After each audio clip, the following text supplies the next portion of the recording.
¿Qué tal? ¿Cómo están? Bienvenidos a este canal de Master Vidal en YouTube. Yo soy Marco Antonio Vidal y vamos a hacer una entrega. La entrega primera de esta semana de carácter literario será con la novela Los Pasos de López. Los Pasos de López del escritor Jorge Ibargüengoitia. Jorge Ibargüengoitia nació en México, me parece que en Guanajuato, no tomé ese dato, pero me parece que era guanajuatense y nació el 22 de enero de 1928 y falleció en un accidente aéreo muy cerca del aeropuerto de Barajas, en Madrid, el 27 de noviembre de 1983. Bueno, pues la verdad es que fue una lástima porque murió relativamente joven, pero sí todavía en su plena capacidad de escritura y escribió ensayos políticos, escribió novelas, escribió sobre todo también obras de teatro, es bastante conocido, las farsas del maestro Ibargüengoitia. Hoy en Los Pasos de López es una novela relativamente sencilla, es breve en su tamaño, pero está profundamente llena de una verdad y es profundamente como un tremendo cuchillo con un filo muy agudo que va a tocar un elemento muy complicado en nuestra cultura, que es el asunto histórico en México. La verdad es que urge, y bueno, pues en eso poco a poco iremos cooperando con estas reflexiones, pero urge hacer una revisión para que aparezca la verdad en términos de los sucesos que han marcado nuestra historia nacional. Podríamos, es decir, son varios, quizá el primero es justamente este asunto con la conquista, con la famosa conquista española, el asunto con la independencia, de ahí podíamos dar un salto, me parece que fue importante el rollo de la reforma, el tiempo de Juárez, la revolución con lo que implicó también el antecedente que la desata de manera directa, que es el asunto de Porfirio Díaz, que Porfirio Díaz fue un héroe nacional. Porfirio Díaz ganó batallas contra los extranjeros y después, bueno, pues se asume en el poder y ahí se queda hasta que es derrocado por la revolución. Y de ahí los historiadores futuros, los presentes y los futuros, seguramente empezarán a destacar, pero ya los cambios están muy cerca para nosotros. No sé qué tan profundo sería el asunto de la guerra cristera, y porque estuvimos en un periodo que tiene que ver con lo que con lo que vamos a leer, donde estuvimos un periodo en el que se construye la historia oficial de México. En el periodo de la postrevolución, cuando llega la paz de la revolución, cuando el PRI, en su origen, el Partido Nacional Revolucionario, se instala, hay una determinación de tipo cultural, una estructura, una renovación de tipo cultural, que es la que tiene como base la educación desde las escuelas para los mexicanos. Recordemos que en nuestro país, bueno, pues la primaria, en realidad me parece que hasta la preparatoria, la escuela es relativamente gratuita, es obligatoria, y entonces todos pasamos o todos tendríamos que pasar por esos procesos. Y en esos procesos un elemento muy importante ha sido justo la materia de historia. Aquí el gran problema es que la retocaron, no es una historia que se apegue a la verdad, está llena de situaciones que convinieron al poder, que convinieron a los grupos poderosos. Ya tenemos trabajos aquí, El laberinto de la soledad, recientemente La jaula de la melancolía de Roger Bartra, donde hemos ido aprendiendo, bueno, para empezar, destapar este proceso, que los que están encargados de la historia oficial de nuestro país son gente que vinieron con el proceso de la revolución, con la Secretaría de Educación Pública hasta nuestros días. Bueno, me salté con esto, pero yo creo que el otro gran evento que están muy recientes para tener una historicidad crítica a partir de eso, será el 68, la matanza de Tlatelolco como epicentro del movimiento del 68, y posiblemente pues la renovación con el cambio de poder, la salida del PRI para la ascensión política del PAN, que básicamente será lo mismo, y hasta ahora, recientemente, hace pues literalmente un par de años, quién sabe hasta dónde termine por afectar, la llegada de este caudillo López Obrador, que bueno, estamos tan cerca todavía, lo estamos viviendo literalmente, que serán elementos históricos insisto, cuyo estudio crítico, bueno, pues les corresponderá a los historiadores del futuro. Pero desde ahora habrá que empezar para que esos historiadores del futuro tengan muchos más elementos y no partan de bases falsas como la que está llena nuestra historia oficial, esta historia que se enseña en las escuelas y esta historia que repercute a nivel cultural, que repercute en las películas, que repercute en las obras de teatro, que repercute en la cultura, pues, de lo que vemos y de lo que nos alimentamos. Estamos llenos de mitos, desde el asunto prehispánico, los niños héroes, justo los héroes de la independencia, la revolución. La verdad es que tenemos una maraña ahí, si es que por ahí más o menos le sabemos a la historia de nuestro país, y ha sido absolutamente manipulada para mal, al final de cuentas para mal. Podríamos partir desde la idea de que la conquista como tal en realidad tiene montones de sutilezas, montones de situaciones que no corresponden con el proceso con el cual nos hacen creer que estamos. Nos han hecho, y esto parece ser que fue de manera deliberada, nos han hecho creer, han hecho estos estudios y estos trabajos desde la cultura oficial, nos han hecho pensar que somos parte de esta cultura derrotada, ¿no? Que venimos del elemento prehispánico, de los olmecas, en general las culturas prehispánicas, que somos de ahí y que entonces España y la occidentalidad vino justo a abusar, a violentar, a sacudir esa conquista y desde ese momento somos derrotados. Dice Roger Bartra en La jaula de la melancolía que ese ha sido un enorme pretexto para no poner en tela de juicio el actual sistema. Los obreros dan por hecho, los trabajadores, los maestros, damos por hecho que nuestros salarios son bajos, que nuestro sistema es malo, que no somos un país de primer mundo, que no tenemos desarrollo económico, porque no hemos superado el violento hecho histórico de la violación de nuestra cultura con respecto a los españoles, cuando en realidad, en un asunto de una revisión histórica mucho más clara, somos esa mezcla. Actualmente somos la mezcla de ese encuentro cultural entre los españoles y los habitantes indígenas. Eh, lo he platicado a nivel de anécdota, un día solo por curiosidad, no recuerdo si en Valencia, me parece que en la ciudad de Valencia, en España, entré a una tienda que se llamaba Vidal. La tienda se apellidaba, se llamaba Vidal y no recuerdo ni siquiera qué vendían. Entonces me llamó mucho la atención, entré a comprar ahí un par de cosillas y a revisar y le comenté era una señora a la que estaba atendiendo que mi apellido era Vidal, me preguntó de dónde venía, total que el asunto sacó hasta los hijos para enseñarles un Vidal que venía de México. Bien, muy amables, buenas personas, y me cayó un asunto, me llamó muchísimo la atención, justo ese asunto, pues el apellido Vidal parece que viene de esa zona de Valencia, de Cataluña, en realidad la única diferencia que había, que era bastante radical, era que en ese sentido, pues mis primos, que evidentemente no son como tal, pues son gente más alta, blancos, de ojos claros. Y no lo decía por yo querer generar esa herencia y querer medio blanquear el proceso, sino justo me parece que ese es el proceso de evolución natural. El 50% de mi sangre pertenece a mi abuela tlaxcalteca, a mis abuelos de Guerrero, de Michoacán, y el otro 50% de ellos ya también con mezclas, que ya venían justo además con sus mezclas, pues pertenecen al abuelo directo, el padre de mi papá era catalán de manera directa, y esa es la mezcla, ese es el asunto, no hay tal violación, violencia, sí la hubo históricamente, pero de nosotros depende irla estableciendo, irnos quedando con lo mejor de esas situaciones. Bueno, culturalmente, insisto, dice Bartra, eso ha funcionado para que nos sintamos un pueblo mediocre, para que nos sintamos un pueblo jodido.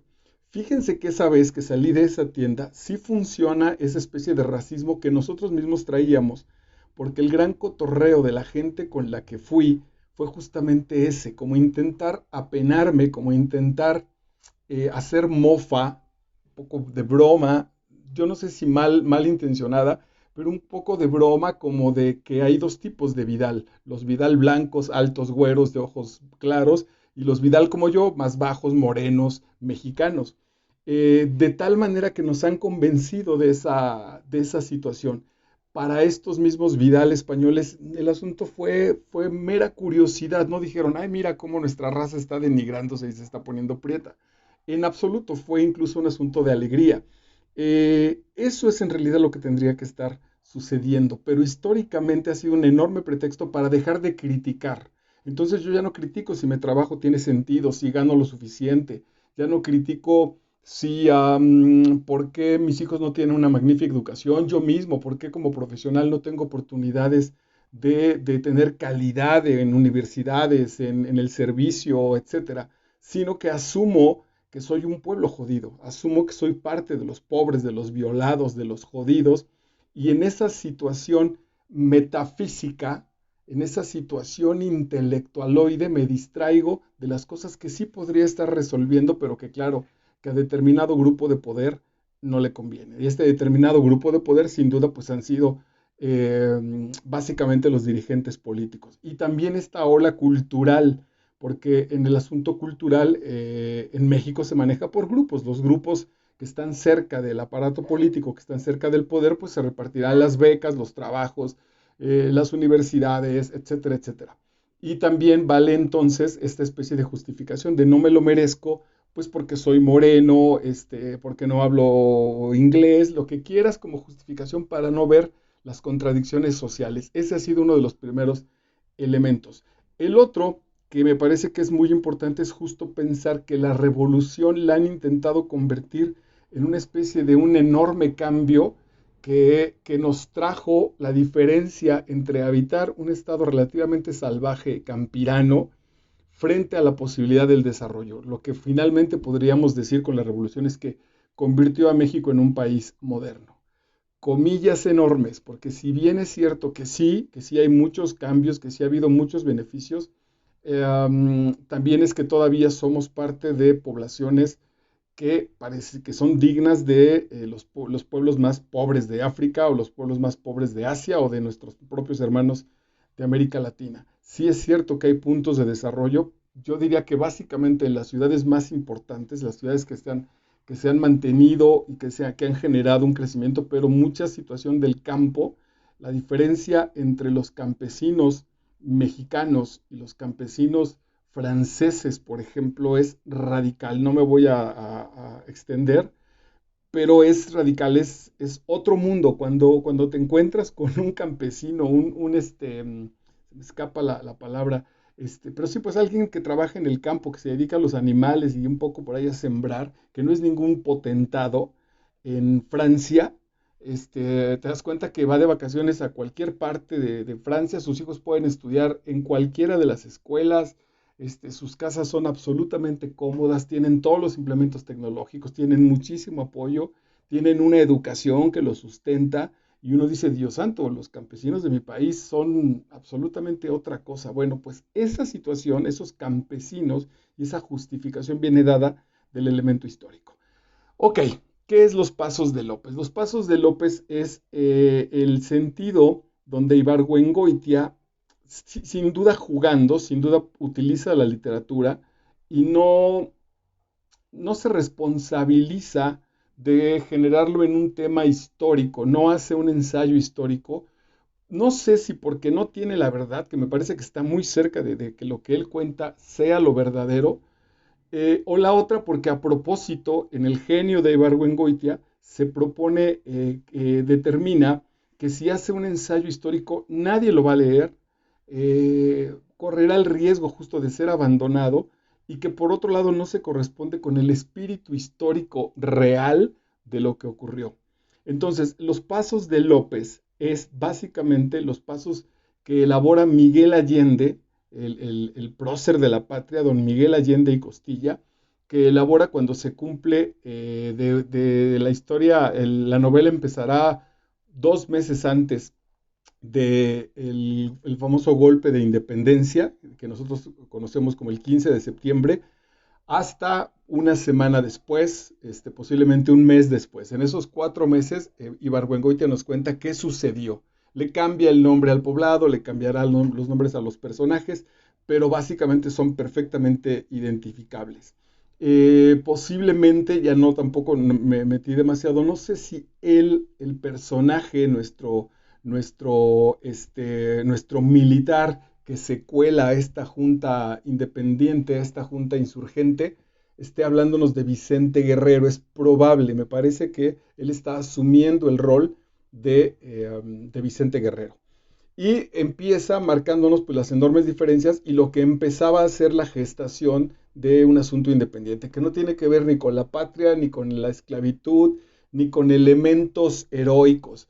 Era simplemente que la corrupción y la selección de parte o por parte de los españoles o de los criollos acomodados empezaba a asfixiar. Es decir, los directores del colegio militar, los principales riquillos, los banqueros, los puestos más importantes a nivel social estaban determinados. No había manera que un criollo es de padres posiblemente incluso hasta españoles, pero nacido en México ya. No tenía acceso a esos lugares, ¿no? Iban a estar determinados. Había mucha gente que dirigía cosas importantes en el país que venía directamente de España. El gobierno estaba determinado directamente de España. Todavía éramos la Nueva España. Y aunque empezaba a haber aquí ya situaciones de talento, el asunto empezaba a ser aplastante. Estaban ya recordemos ya históricamente, España estaba venida abajo, estaba siendo atacada por Napoleón, la corrupción era brutal, la deuda que tenía el reino español, España se estaba desintegrando, se estaba literalmente deshaciendo de corrupción, de exceso de riqueza que tuvo cuando el oro de las tierras americanas lo había dilapidado, no lo invirtió en una solidez interior. Ese oro fue a parar a Inglaterra, fue a parar a los Países Bajos, a Alemania, incluso a alguna parte, y entonces se estaba desintegrando. Y Nueva España y muchas de las colonias del resto de lo que conocemos ahora como la América Latina, ya estaban justo en ese proceso de independencia.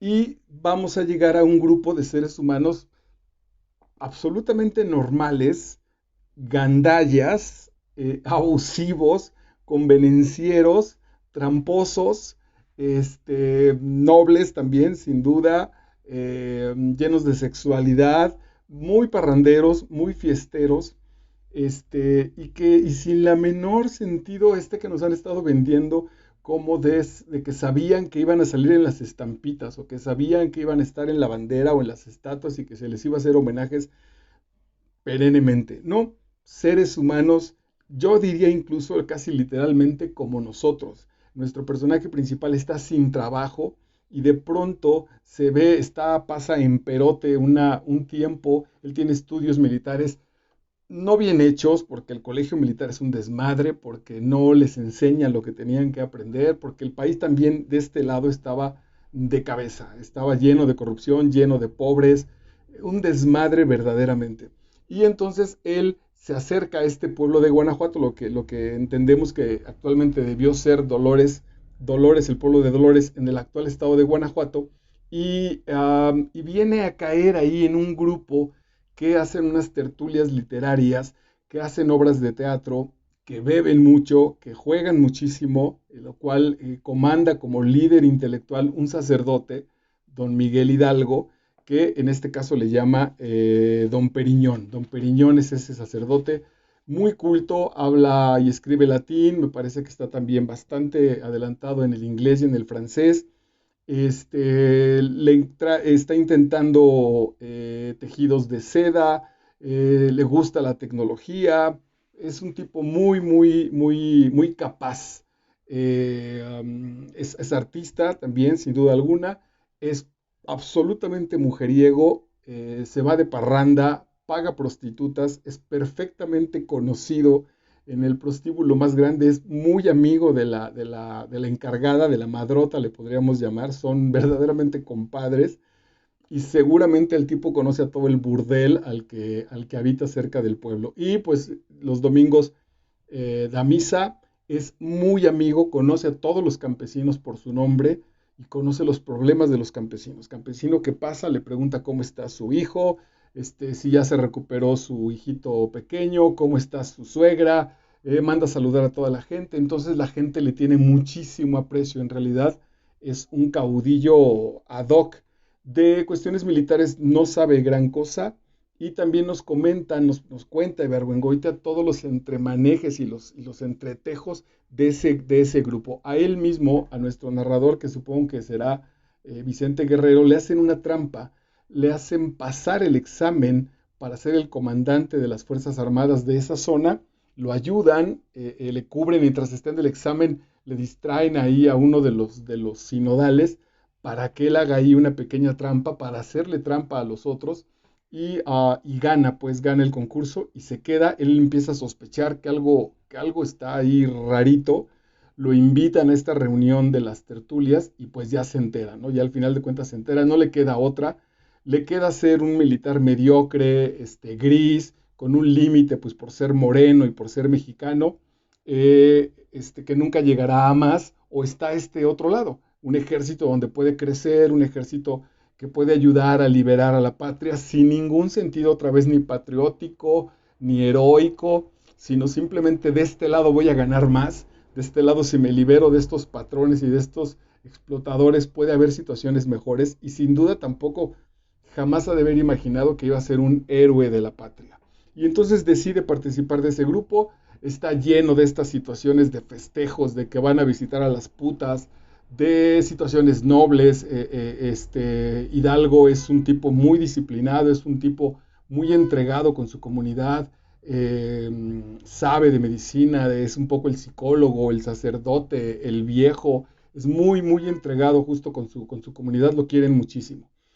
¿Qué es López? Los Pasos de López están actuando una obra de teatro que escribió no sé quién, y hay un personaje que se llama López que le corresponde a Miguel Hidalgo, porque van a celebrar también no sé qué del pueblo, el santo del pueblo lo van a festejar, y parte de la fiesta será que estos riquillos del pueblo representen esa obra. La corregidora es una mujer súper atractiva, casada con un más o menos pelele.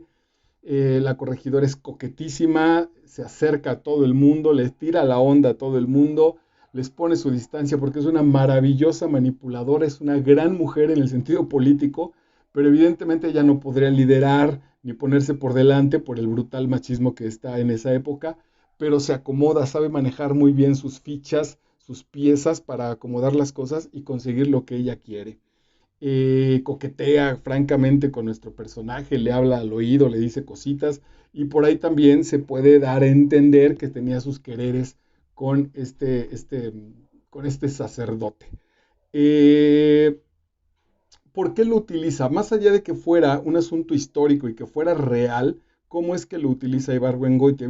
Ibargüengoitia también lo quería destacar esta obra en particular, porque aquí no tenemos un sentido espiritual, ni necesariamente tenemos un elemento psicológico, aunque aparece. Aquí me parece que es una gran obra muestra del sentido filosófico, de cómo se tejen y cómo se manejan las ideas, tanto las que están determinando el cambio en el presente, las ideas que los personajes tienen para hacer, para reaccionar ante sus elementos cotidianos de la vida normal de su propio presente, como las que van a determinar la posible filosofía del futuro. No lo marqué, pero entre las cosas destacadas está el famoso grito. El grito, la rebelión estaba programada para el 4 de octubre, pero por X o Z, básicamente porque uno de los de ese grupo de la tertulia se enfermó muy gravemente y al tipo se le ocurre hacer su confesión cristiana para irse al cielo, y entonces confiesa que pertenece a este grupo que está en contra de Fernando VII, del rey de España, pues que están generando la independencia,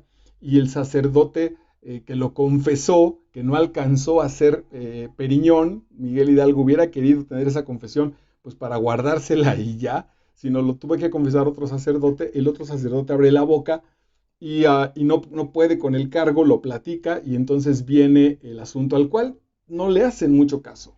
Es decir, da a entender Ibargüengoitia que se empezaron las autoridades a saber de que estaba en algún pueblo una posible situación de un arranque de independencia, y la verdad es que no les importó gran cosa.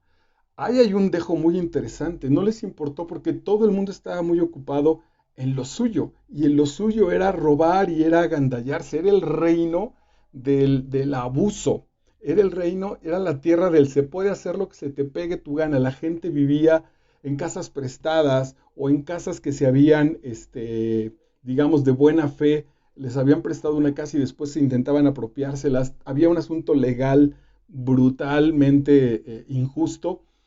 Era un desmadre finalmente el país, de manera que ese germen de independencia a las autoridades ni siquiera le hacen mucho caso. En realidad, no le hacen caso.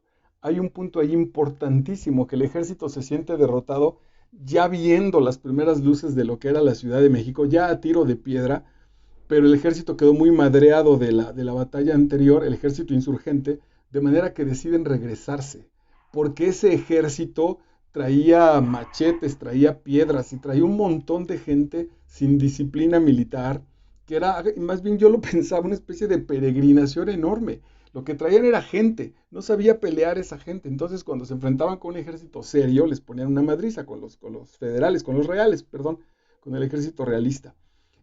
Bueno, hay una batalla ahí muy complicada. Lo que sucede es que estos eran muchísimos, de manera que el ejército realista no puede desaparecerlos y deciden regresarse para rearmarse. Cuando tenían la Ciudad de México ya muy cerca, los españoles se habían ido a refugiar a Puebla y la Ciudad de México estaba abierta, es decir, que la guerra de independencia pudo haber durado 7 días y el camino estaba abierto para que Hidalgo la tomara y ya se declarara, estaba hecho, se estaba deshaciendo en realidad el imperio español, pero como no lo pudieron ver, como estaba hecho al desmadre, como seguimos haciendo, ese es el gran elemento de esta historia, como seguimos haciendo la política de esa manera, no lo aprovecharon. Entonces se regresaron, lo cual permitió que el ejército se rearmara, que la Ciudad de México se reagrupara por un error táctico militar, pues de estos improvisados. Esa parte es muy divertida. Y bueno, ya, pues Hidalgo sabe, o Periñón sabe que no va para largo, que lo van a apresar, y sí, en efecto, pues los toman presos, los fusilan y llevan sus cabezas a la Alhóndiga de Granaditas, como ya a partir de ahí nuestra historia empieza a contarnos estas situaciones más cercanas. Pero nosotros tenemos personajes de bronce, pensamos que entonces que Hidalgo era un viejito maravilloso, santo, y no, la verdad es que, bueno, ahora entiendo también que no sabría cómo decirles a los niños de primaria que era un sacerdote cabrón que se metía con las mujeres, que iba a los prostíbulos y se acostaba con las putas. Pero ese era, finalmente ese era. Bueno, lo leo y lo que me vaya acordando, solo tomé 3 notas, lo que he platicado en otras entregas, que significa que el texto es muy divertido, es muy sencillo, se avanza muy bien, y es doloroso. Es doloroso porque a mí me parece que esa base la seguimos padeciendo. Había tomado una idea. ¿Por qué los escoge como una obra de teatro? Porque a partir de ahí, la gente que participa en la política de la independencia de México, y me parece que hasta nuestros días, está llena de farsantes, está llena en la política hay que hacerse una máscara de un personaje. Los políticos son unos y dan la cara cuando están en sus asuntos políticos y detrás son otros, no necesariamente malvados, pero sí se generan un personaje, sí se fabrican un personaje en nuestra política mexicana. No sé si todos los políticos lo hagan o se dé por esencia que cuando se hace política tenga que pasar esto, política profesional. Pero así funciona. Entonces, Ibargüengoitia tiene un gran acierto al destacar y más o menos emparejar que se estaba haciendo una obra de teatro por los independentistas mientras estaban preparando la independencia. Y también hay una cosa genial en la obra, pues por improvisar, por mal ensayo, porque una de las actrices se va, porque no son profesionales, porque no son actores al final de cuentas, la obra sale muy mal. La obra es una porquería. Cuando la presentan, un personaje tenía que decir sí, por ponértelo muy sencillo y para que vayas y la leas, y el cuate dice no. Entonces, imagínate si fuera en la obra de Jesús, en la pasión, que Poncio Pilato se hubiera dicho, no, lo liberamos, no lo voy a fusilar, ¿qué sigue con la obra de teatro? Entonces, si la orden está, perdón, no lo voy a crucificar, si la orden está en que no vas a crucificar a Cristo, ¿qué escena sigue? Si la siguiente escena es que le pongan la cruz y que lo castiguen, pero si el jefe dijo que no, pues a improvisar y a ver cómo lo resolvían. Esa parte que pasa en la obra de teatro, que se descompone completamente, que la obra de teatro se les va por otro lado, que ellos entre bambalinas se voltean a ver y qué pendejo dijiste, te equivocaste, y el otro sí, a ver cómo lo arreglamos, y bueno, finalmente intentan ahí y llegan al final. Eso mismo pasa en la política mexicana, no hay planes, lo vamos resolviendo, sale un problema y se va planteando. Yo me reviso de vez en cuando el noticiario la presentación estas de las mañaneras, y algo que me da escozor, que me sorprende mucho, es cómo son una situación de quejas. Son 40 o 50 periodistas que van a quejarse, que van a decirle al presidente, presidente, ayúdenos en Chihuahua, y ayúdenos en Mérida, y ayúdenos en Baja California, y ayúdenos en Tlaxcala. Y el presidente es una especie de enorme papá que con su varita mágica dice, a ver, al presidente municipal de tal lado, o al gobernador, o al secretario de gobernación, y entonces está mandando a su gente a que arreglen 10,000 agujeros, 1,000,000 de agujeros que están puestos en el país. No hay un sistema, no hay un proceso en el cual se resuelva sin la necesidad de los superiores. No hay un elemento en el cual llegues al banco y el problema te lo resuelve el cajero. Está culturalmente en nosotros que los cajeros son imbéciles, que solo son cuadrados, que si vas a resolver un problema que tantito se salga, necesitas hablar con el gerente o necesitas llegar con la palanca del amigo del gerente o el compadre del gerente para que desde arriba el problema empiece como a arreglarse. No se arregla en lo básico. En lo básico la gente no arregla problemas, la gente no se sabe la obra, la gente improvisa. La gente va pasando el día a ver qué va a pasar mañana. Puedes ir a cualquier oficina y preguntar cuál es el plan de trabajo del año y no te lo van a decir. ¿Qué harías si sucediera esto? No se lo saben las secretarias, los maestros no lo tenemos. Lo vamos improvisando, lo vamos trabajando día con día. No tenemos una disciplina como existe en otros países. Y eso es muy divertido, muy doloroso, pero es muy divertido en la puesta en escena, donde la obra es una porquería, porque no estudiaron, porque no se aprendieron los textos, porque se dieron los papeles a conveniencia. Eso mismo pasa en la política. La obra de teatro termina y el público no la entiende, no entendió, no supo qué pasó, pero hay algo muy importante que destaca Ibargüengoitia. Aplaudieron. El asunto es que aplaudieron. Y aplaudieron porque saben que acabando la obra vienen los tamales y el atole. Y es profundamente doloroso porque eso pasa. Eso pasa en la política. ¿Qué partido político tiene un plan? ¿Qué partido político dialoga? Establece un plan a 20 años. Dentro de 20 años haremos esto. Japón, Alemania, Corea, por citarte solamente los ejemplos, algunos de ellos muy radicales en el caso de Japón y Alemania, que estuvieron absolutamente destruidos, países que perdieron la guerra y que estuvieron en miseria brutal. Hicieron planes a 20 años, hicieron planes a 30 años. Japón tiene un plan, el plan de recuperación abarcaba 30 años. Entonces hay que ser todo un visionario para decir, ok, vamos a empezar a trabajar y los primeros frutos y la situación de esta la vamos a tener dentro de 30 años. Corea restablece completamente todo su plan de educación y después lo potencia a las diferentes situaciones. Es decir, lo primero van a ser los estudiantes y los pone a tal nivel que a los 4 o 8 años esos estudiantes empiezan a trabajar en las empresas y las empresas empiezan a crecer porque están bien capacitados los muchachos, porque están bien capacitados, porque los trabajaron. Acá no, acá se improvisa, acá ya sabes que tú puedes tener tu promedio de 10, pero si eres el amigo, el vecino, si te estás acostando con fulano de tal, entonces la corrupción te va a colocar en un mejor lugar. Bueno, y eso tiene entonces en nuestro caso 200 años, 210 años para ser exactos, que venimos desde ese proceso, hace 200 años que estamos batallando con eso. Ya en las notas dice, me hicieron muchas preguntas, me dieron a comer soletas y luego volvieron a ensayar la comedia. Periñón era López. Este Periñón, que va a ser Miguel Hidalgo, escogió el personaje de López, que a su vez también le quedaba muy bien, porque López era un tipo muy divertido, muy poco comprometido, era una especie de aventurero, muy idealista, pero también, insisto, muy poco disciplinado. Un cuate pues verdaderamente improvisado, verdaderamente que va resolviendo ahí las chambas conforme van apareciendo. Tiene mucho sentido.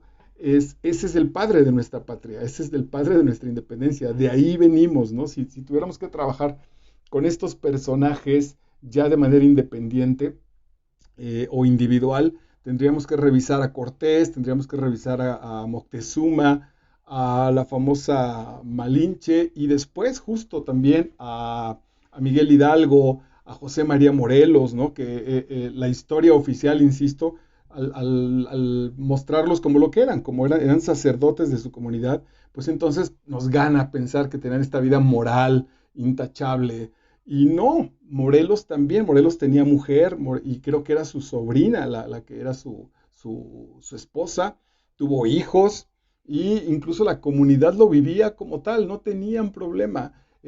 Toda esa situación como la hemos ido escondiendo en términos de la historia que nos van contando.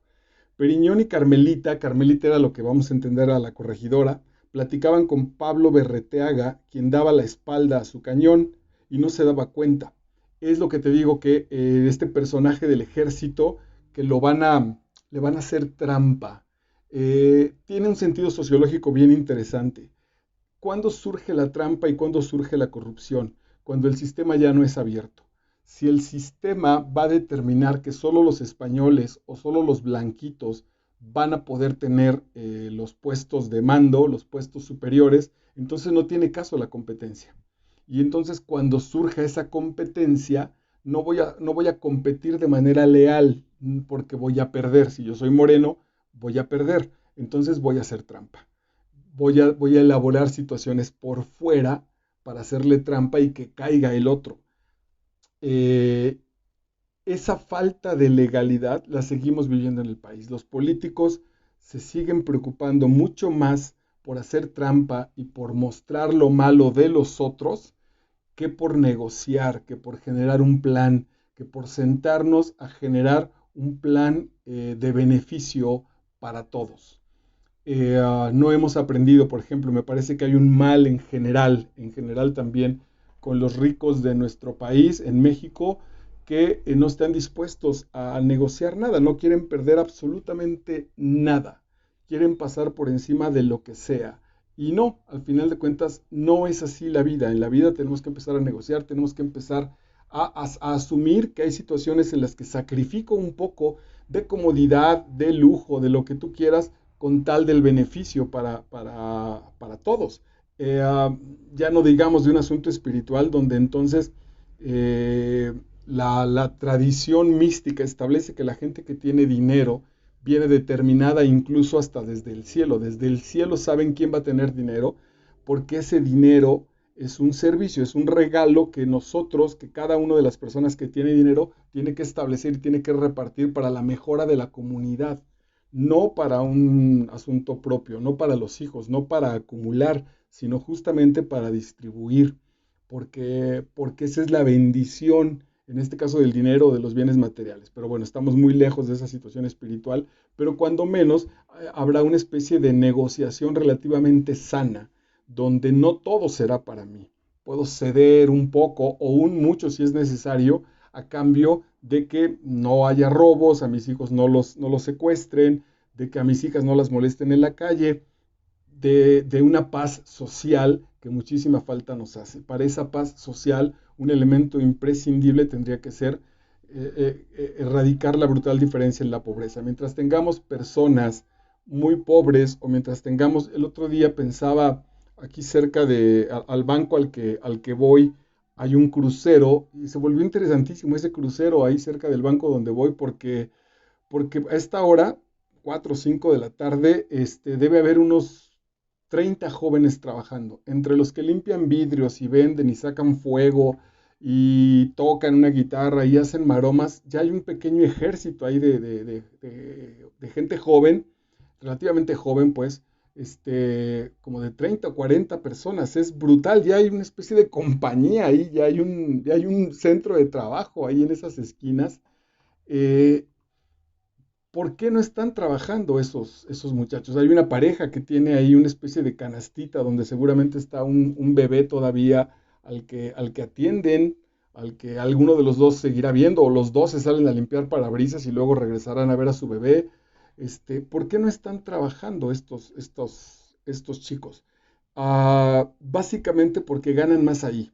Básicamente porque ganan más ahí afuera que la fábrica. Alguna vez de manera directa conocí a un tipo que vendía cacahuates en los camiones y se metía de obrero durante unos meses, conseguía trabajo de obrero para tener derecho al servicio de médico y que su mujer diera a luz.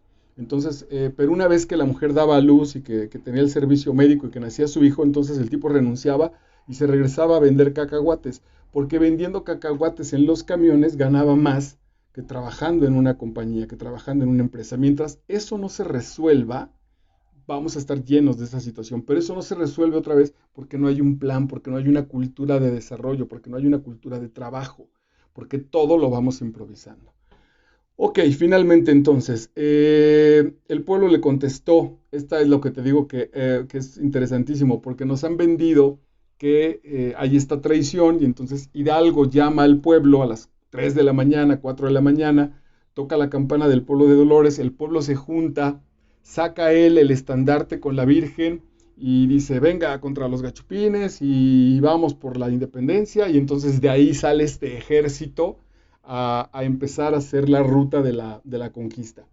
Y Argüengoitia dice, no, señores, nos enteramos que el ejército, que la policía, que el ejército realista estaba enterado, el gobierno estaba enterado, que ya venían por nosotros, que ya traían órdenes de aprehensión, y entonces nos quisimos adelantar, y en la tarde, en la nochecilla del 15 de septiembre, eh, llamaron a las campanas de Dolores para avisar que mañana empezaría el proceso, que se juntaran, que trajeran cosas, que mañana quien quisiera iban a ir al otro pueblo a generar esto, que iban a luchar por la independencia y que les iba a ir mejor.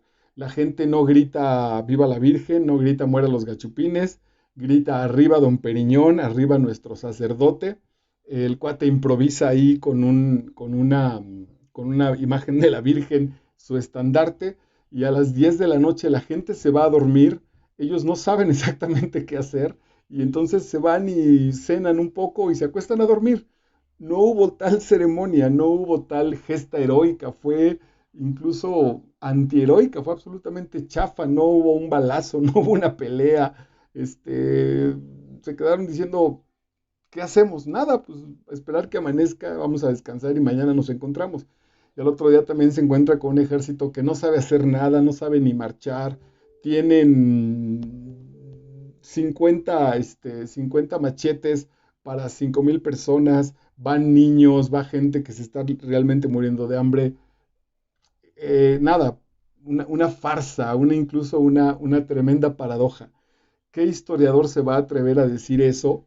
Que no tuvo heroicidad, ¿no? Nuestros héroes no fueron heroicos, estuvieron ahí un poco por chiripa, porque se adelantaron, porque alguien confesó mal, porque no tenían un plan. Sin embargo, también, adelante, pues claro, hay valentía, hay riesgo, todo el asunto de poder haber estado acomodados lo pone en riesgo en aras de la mejora del pueblo. Hay sinceridad en esa situación, pero no hay nada heroico en esa postura. Entonces el pueblo le contestó, vive el señor cura Periñón. Ni él gritó, vamos a matar españoles, ni matamos a ninguno aquella noche. Periñón abrió una barrica del vino que él mismo hacía y nos dio a probar. Cuando la gente se fue, se echaron un brindis con el vino que él fabricaba y ya se cuenta que dijeron, pues vamos a echarnos unas caguamas, mañana empezamos con esto. Periñón abrió una barrica del vino que él mismo hacía y nos dio a probar. Estaba agrio. Estos juegos de Ibargüengoitia son muy buenos porque estaba agrio como nuestra historia patria, como lo que nos ha formado. Después dispuso guardias y nos fuimos a dormir. Ya, pues esa es. Entonces la invitación aquí es que vayas a ese texto, que en general le entres a la literatura de Ibargüengoitia, porque toda por ahí es así. Tiene una obra de teatro, la vamos a buscar para trabajarla, que se llama Maten a León, donde trata sobre el asesinato de Álvaro Obregón y de estos elementos también llenos de intrigas y de situaciones políticas absurdas ya en tiempos de la revolución.